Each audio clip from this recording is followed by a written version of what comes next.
नमस्कार। चंद्रकांत भी भट्ट अमेरिका से।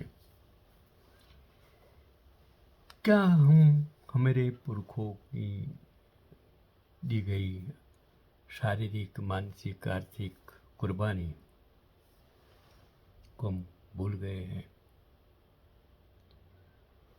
मैंने सोचा एक अनकही कहानी पंडित मोतीलाल नेहरू की मैंने पढ़ी। मैंने सोचा आप तक पहुंचाऊं। कम ही लोग जानते हैं कि जब जलियांवाला बाग के बाद पंजाब में मार्शल लॉ लगाया गया और लोगों को अंधाधुंध फांसियां देने का फैसला कर दिया गया, तो पंडित मोतीलाल नेहरू ने सीधे इंग्लैंड में ब्रिटिश हुकूमत से बातचीत करके पंजाबियों की फांसियां रुकवाई गई। 1947 के बाद अभी नए सत्ता में आए नए इस दशक के लोग तो इन लोगों की कुर्बानी को गलत साबित करने में लगे हैं।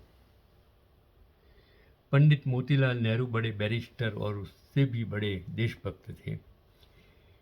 इलाहाबाद में उन्होंने एक मकान खरीदा था जो अब स्वराज भवन कहलाता है और तब आनंद भवन कहलाता था।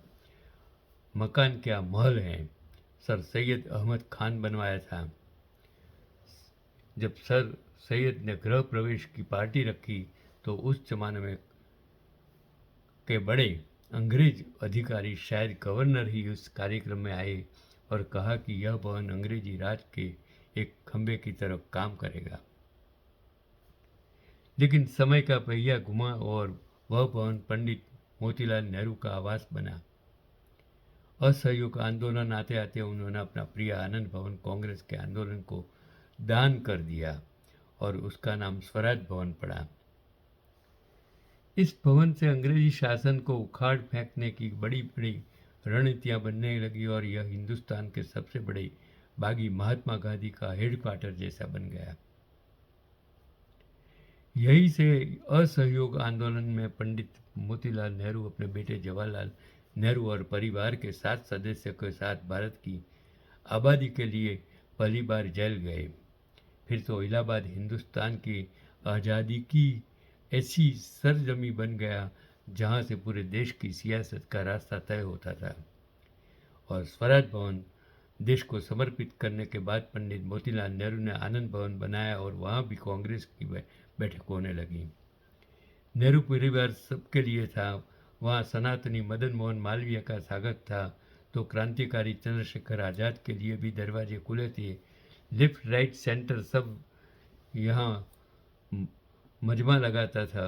उनका बेटा जवाहरलाल नेहरू तो इंग्लैंड में बैरिस्टर की पढ़ाई करके आया था, लेकिन वह सबसे पहले प्रतापगढ़ के किसान आंदोलन से जुड़ा और उत्तर प्रदेश के किसानों का नेता बन गया। नेहरू परिवार में देश सेवा करने की होड़ सी मच गई।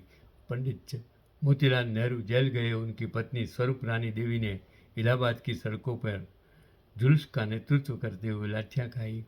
उनका बेटा जवाहरलाल कांग्रेस के सब नेताओं में सबसे अधिक करीब 10 साल तक आज़ादी की लड़ाई में जेल में रहा। उसने भी घुड़सवार पुलिस की लाठियां अपने सिर और शरीर पर खाई। और मोतीलाल जी की बहू कमला नेहरू सविनय अवज्ञा आंदोलन के समय आंदोलन का नेतृत्व करने लगी और जेल गई। मोतीलाल जी की बेटा, दामाद, भतीजे, पत्नी सब तो जल गए। और आगे चलकर जवाहरलाल की बेटी इंदिरा जब सयानी हुई और उसने फिरोज गांधी से विवाह किया, तब 1942 के आज़ाद भारत छोड़ो आंदोलन में इंदिरा और फिरोज दोनों ही जेल गए। मैं ये कहना चाहता हूँ कि एक कुटुंब के ऐसे बलिदानी परिवार के मुखिया जो बैरिस्टर थे, पैसा थे, सब कुछ था, धन था, संपत्ति थी, सब कुछ था, उसने देश के लिए क्यों कुर्बानी दी? और आज सत्ता में बैठे लोग इस नेहरू परिवार को जिस तरह बदनाम कर रहे हैं, मैं तो कोई एनआरआई हूँ, सच्चा देशभक्त हूँ, हिंदुस्तान में जन्मा हूँ, लेकिन आज की युवा धन को, आज की पीढ़ी को समझना चाहिए कि इस नेहरू परिवार ने, इस मोतीलाल नेहरू ने, इस जवाहरलाल नेहरू ने, इस इंदिरा गांधी ने और वो राजीव गांधी, दो तो शहीद हो गए, इन लोगों ने देश के लिए क्या किया। अब गालियाँ मत दो, एटलीस्ट आप उसको अच्छाई तो नहीं बोल सकते, लेकिन बुरा तो मत बोलो, क्योंकि इन लोगों ने आपके लिए, आज़ादी के लिए कुर्बानी दी है। यही आज का पैगाम। चंद्रकांत भी भट्ट, अमेरिका।